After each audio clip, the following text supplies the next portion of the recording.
Hello friends, मैं मोनिका, आपकी gardener दोस्त। आज आपसे बात करूंगी सर्दी के इन बेहद ही खूबसूरत बसंत का मौसम चल रहा है और बसंत पंचमी आने वाली है। बसंत के इस बहुत ही खूबसूरत विंटर फ्लावरिंग प्लांट जिरेनियम की। जिरेनियम का जो ये पौधा होता है ना, इसके फ्लावर्स के कलर बहुत ब्राइट होते हैं। देखिए कितना मतलब ऑरेंज है, लेकिन आपको और किसी फ्लावर में ऑरेंज कलर जो दिखेगा ना, इतना ब्राइट अलग होगा उसका रंग। बहुत अच्छे होते हैं। ये देखिए, ये वाला पिंक कलर है, अभी ये खिलने वाले हैं। आज मैंने इसका डेड हेड किया है, वो पुराना फूल इन्फ्लोरेसेंस देखिए उतारा है यहाँ से, ये देखिए। तो बहुत अच्छा, वो भी थोड़ा सा फूल उसमें ऐसे जैसे इसमें है ना, हटने शुरू हो गए थे। तो ये जो पौधा है ये बहुत खूबसूरत है। जैसे किसी के विंडो के बाहर क्यारी सी हो, उसमें लगाना हो, या कोई लंबा जो है ना वो कुंडे होते हैं ना लंबे, जैसे दीवार पे रखते हैं, उनमें लगाना हो, बहुत खूबसूरत लगते हैं ये। और इंडिविजुअली ऐसे देखिए 9 इंच के गमलों में एक एक पौधा लगा हुआ, बहुत खूबसूरत लगता है ये। इसको थोड़ा सा रूट बाउंड कंडीशन अच्छी लगती है, इसलिए थोड़े जो है, जैसे ये मैंने 9 इंच में लगाया है, ये इसके लिए अच्छी कंडीशन रहती है। तो जब और इसकी जो पत्तियां होती हैं ना, इसमें बहुत ही भीनी भीनी बहुत अच्छी सी खुशबू आती है एक, और वो बड़ी प्यारी लगती है वो खुशबू जब आती है। इवन फ्लावर्स को जब हम सूंघते हैं ना, ऐसे जो बहुत तेज वाली खुशबू तो नहीं, लेकिन बड़ी अच्छी सी खुशबू लगती है इसकी जो आती है। और जिरेनियम जो है ना, एक तो देखिए इस तरह का है, एक जिरेनियम आता है आईवी जिरेनियम जो होते हैं ना, आईवी की पत्तियां होती हैं जैसी, उस तरह की इसकी जो है इंग्लिश आईवी वगैरह की जैसी पत्तियां होती हैं ना, वैसी पत्तियां होती हैं, अलग शेप होती है। इस बार मेरे पास वो जिरेनियम नहीं है, वो हैंगिंग बास्केट्स में लगाया जाता है। और फ्लावर्स उसके भी ऐसे ही होते हैं, उसको कहते हैं जिरेनियम आईवी। उसमें थोड़ी सी खुशबू और होती है, और इसकी कई वैरायटीज़ होती हैं, उसमें थोड़ी सी और ज़्यादा खुशबू होती है। लेकिन बेसिक इसमें हम ऐसे सूंघते हैं तो इसकी पत्तियों में एक बड़ी अच्छी सी खुशबू आती है, वो बड़ी अच्छी लगती है। बाकी वो खुशबू ऐसी नहीं है कि आसपास हम घूम रहे हैं तो हमें खुशबू आ रही है। जब आप पास पौधे के जाते हो तो उसको फील होती है हल्की सी पत्तियों की इसकी खुशबू, वो बहुत अच्छी लगती है। अब जब लगाने की बात कर रही हूँ तो मैं इसको बताती हूँ कहाँ लगाना है आपको। सबसे पहले करती हूँ मिट्टी की बात। गमले की बात मैंने कर दी कि इसको हल्का सा रूट बाउंड अच्छा लगता है। मिट्टी की जब बात करती हूँ तो अच्छी सी रिच मिट्टी अगर इसकी होती है तो उसके बाद इसको ना बहुत ज़्यादा ये फर्टिलाइज़र नहीं मांगता है पौधा। अच्छे से एक बार रिच मिट्टी बना दो, फिर फर्टिलाइज़र की इतनी ज़रूरत नहीं होती है। और मिट्टी बनाने के लिए आप ऐसा करें, एक हिस्सा गार्डन सॉइल, गार्डन सॉइल मतलब गार्डन सॉइल, कई बार सफ़ेद सफ़ेद सी येलो येलो सी मिट्टी नर्सरियों में मिलती है, वो गार्डन सॉइल नहीं होती है। वो ट्रॉली डलवा लेते हैं वो, और आप लोगों को उसी में पौधे लगा के दे देते हैं। गार्डन सॉइल मतलब आम जो मिट्टी अपने आसपास नहीं होती, जो हल्की ब्राउन कलर की, कहीं कुछ मिला हुआ सा उसमें ब्लैकिश ब्राउन सी होती है, वो गार्डन सॉइल कहलाती है। कहीं किसी खेत में से ले आए आप, है ना, ऐसे आसपास से वो वाली मिट्टी। एक हिस्सा वो, डेढ़ हिस्सा उसमें खाद, वो गोबर खाद अच्छी सड़ी हुई भी हो सकती है, या फिर वर्मी कंपोस्ट भी हो सकती है। आजकल वर्मी कंपोस्ट ज़्यादा लोग यूज़ करते हैं। और फिर उसमें एक हिस्सा सैंड डाल दें आप। और सैंडी सॉइल में ये बहुत अच्छा ग्रो करता है। थोड़ा सा ना अच्छी सी वेल ड्रेनिंग सॉइल हो, पॉट का जो है ड्रेनेज होल अच्छा हो, पानी जो है बहुत ज़्यादा रुके नहीं, हल्की सी मिट्टी मॉइस्ट है। लेकिन इसको जो है ना, रेगुलर वाटरिंग अच्छी लगती है इस पौधे को। पानी की बहुत ज़्यादा कमी कमी मतलब टॉलरेट नहीं करता है ड्राउट कंडीशंस थोड़ी सी भी। तो इसमें हल्की सी जो है, ड्राउट कंडीशंस नहीं करता है, हल्की सी मॉइस्चर कम हो जाए मिट्टी में तो चलता है। लेकिन फिर भी इसको फ्लावरिंग अगर आपको लेनी है, पौधा अच्छा रखना है, तो रेगुलर वाटरिंग इसमें आपको करनी पड़ेगी। लेकिन ओवर वाटरिंग नहीं है, ये देखना पड़ेगा। वाटरिंग रेगुलर हो लेकिन ओवर वाटरिंग नहीं हो, इस चीज़ का बहुत ध्यान रखना है आपको। मिट्टी मॉइस्ट हो लेकिन सूखे नहीं। अच्छा, ओवर वाटरिंग होने से क्या होता है कि पत्तियां पीली पड़ने लग जाती हैं कई बार, और आप पानी दे रहे हैं, मिट्टी सूखी हुई है, मिट्टी में पानी है फिर भी पत्तियां मुरझा रही हैं, वो भी ओवर वाटरिंग की निशानी है। उससे फिर जड़ें गल जाती हैं और पौधा ख़राब हो जाता है। दूसरा क्या होता है, कई बार पानी, जैसे अब ये पौधा है, मैंने इसको 2 दिन पानी नहीं दिया, तो देखिए उससे भी ये पत्तियां पीली होनी शुरू हो जाती हैं, देखिए ऐसे। तो ऐसे वो आपको पता चल जाएगा कि पानी कम के कारण पीली हो रही हैं, या कम के कारण पीली होनी है तो फिर भी चल जाता है, देखिए, है ना। ये मैंने पीली पत्तियां हटाई हैं, ये चल जाता है, ये रेगुलर क्लीनिंग भी होती है प्लांट की। लेकिन जब ओवर वाटरिंग से पीली होने लगती है ना, तो थोड़ा पौधे को नुकसान होने का डर रहता है। तो इसमें ओवर वाटरिंग बिल्कुल नहीं करें। इसका ध्यान रखें। मिट्टी की जब हमने बात कर ली, अब हम जो है वो बात कर देते हैं कि इसको लाइट कैसी चाहिए। कोई भी फ्लावरिंग प्लांट होता है वो लाइट उसके लिए बहुत इंपॉर्टेंट होती है, लाइट और डार्कनेस का पीरियड। विंटर का ये प्लांट है तो इसको टेम्परेचर तो कम अच्छा लगता है, लेकिन फ्रीजिंग टेम्परेचर्स पसंद नहीं है। अगर आपके यहाँ बहुत ठंडे टेम्परेचर हो जाते हैं तो आपको अपने पौधे को थोड़ा सा कवर्ड जगह में या इंडोर शिफ्ट करना पड़ेगा। ऐसी जगह लाइट इसको पसंद है, 3 एक घंटे की लाइट मिल जाए आपके पौधे को, या बहुत 3 एक घंटे की बहुत है। कहा जाता है कि इसको फुल डे सन पसंद है, लेकिन हमारे यहाँ तो बहुत गर्मी पड़ती है, हमारे यहाँ फुल डे नहीं, 3 एक घंटे की धूप इसको सही रहती है। और अगर सारा दिन की धूप भी मिल रही है, जैसे गार्डन में आपने क्यारी में लगा दिया तो वहाँ सारा दिन की धूप मिल रही है तो चलता है, क्योंकि क्यारी में से इवेपोरेट होके मॉइस्चर भी चलता है। लेकिन फिर भी इसको ऐसी जगह लगाने की कोशिश करें, क्यारी में या फुल सन में भी अगर आप लगा रहे हैं, आपको मजबूरी है लगाना, तो कि दोपहर के टाइम इसमें ऐसी जगह हो जहाँ छाया रहे। बहुत तेज़ जब धूप होती है ना, 2 बजे की 1 बजे की, उस टाइम इसमें छाया हो जाए। बाकी सुबह की 3 एक घंटे की धूप इसको मिले तो अच्छा रहता है, पौधा अच्छा चलता है ये। तो ये धूप की कंडीशंस हो गई इसमें। अच्छा, कई बार आपने क्या है, इसको थोड़ा सा इनडायरेक्ट ब्राइट लाइट में अच्छी सी, जैसे अब मैंने ये पौधे जब रखे हुए हैं तो मेरे यहाँ सुबह सुबह की 2-3 घंटे की धूप इन पौधों को मिलती है, उसके बाद छाया रहती है। तो देखिए कलियाँ अच्छी आ रही हैं, फ्लावरिंग इनमें देखिए 1 2 3 4 5 इन्फ्लोरेसेंस आ रहे हैं, ये आ रहे हैं, इनमें भी आ रहे हैं। तो इसका मतलब इनको सही मिल रही है। कई बार क्या है कि आपने थोड़ा ज़्यादा शेड में रख दिया और पत्ते अच्छे लग रहे हैं, लेकिन आपके पौधे में कलियाँ आ ही नहीं रही, तो इसका मतलब है कि आपके पौधे को धूप कम मिल रही है।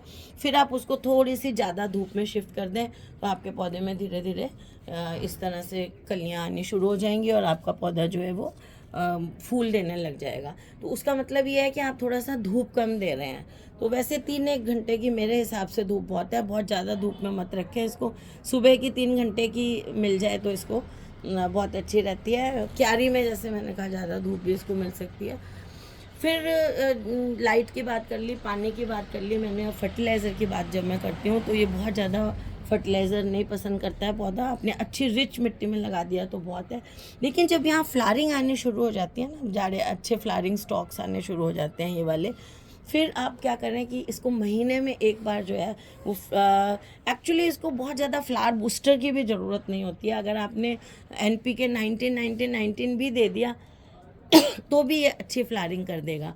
लेकिन हम जो है वो सेफ साइड पे चलने के लिए महीने में एक बार, जो फ्लावरिंग का सीज़न है ना, ये 2 महीने या 3 महीने जो होता है, इसमें महीने में एक बार इसको NPK 05234 इस रेशो में जो NPK आता है वो 1 लीटर पानी में 1 चम्मच घोल के, चाय का चम्मच जो होता है छोटा वाला, वो डिज़ोल्व करके और वो पानी जो है वो इनमें आप दे दें।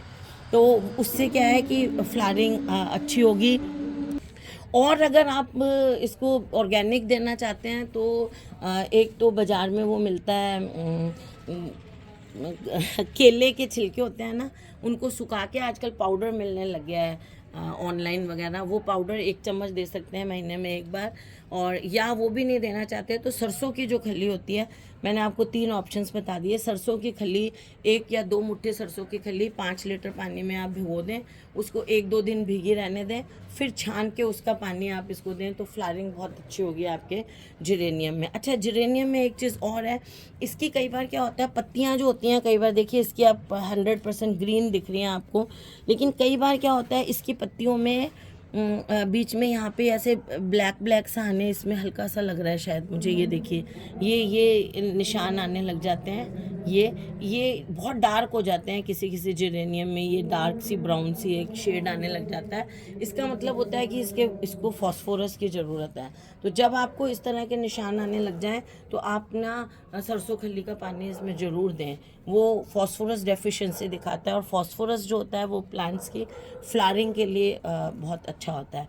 अच्छा, जब आप, मैं कह रही हूँ ना 05234 दें महीने में एक बार, तो उसमें आप थोड़ा सा ना बाज़ार में मिलता है माइक्रो न्यूट्रिएंट पाउडर मिलता है बाज़ार में, जो आप एग्रीकल्चर शॉप पे जाते हैं जहाँ से आप खाद वगैरह लाते हैं, उनको को हमें माइक्रो न्यूट्रिएंट पाउडर दीजिए।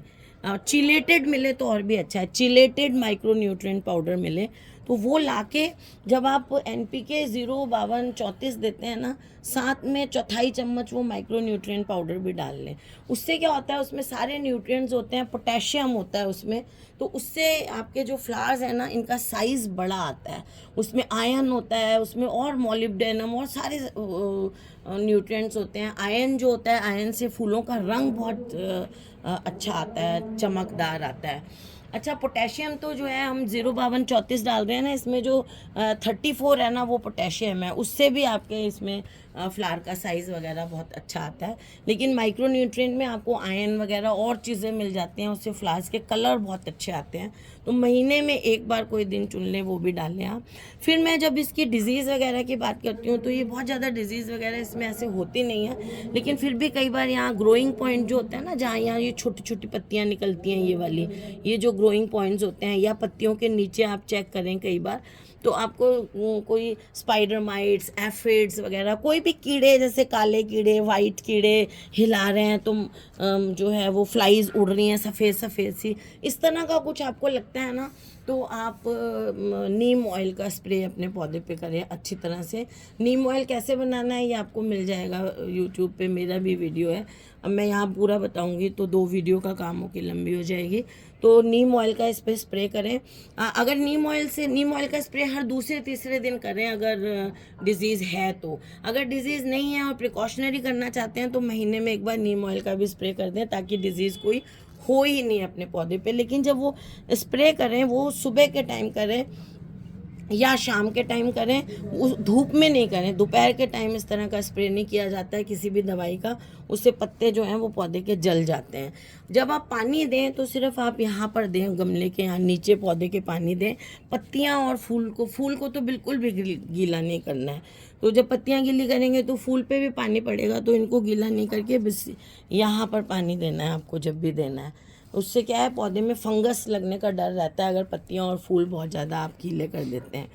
तो इस चीज़ का आपको ध्यान रखना है। कई बार क्या होता है कि इसकी पत्तियाँ जो हैं फोल्ड होने लग जाती हैं, ऐसे पीली होने का तो मैंने आपको बताया है, ओवर वाटरिंग से होती हैं या अंडर वाटरिंग से, वो हमें पता चल जाता है।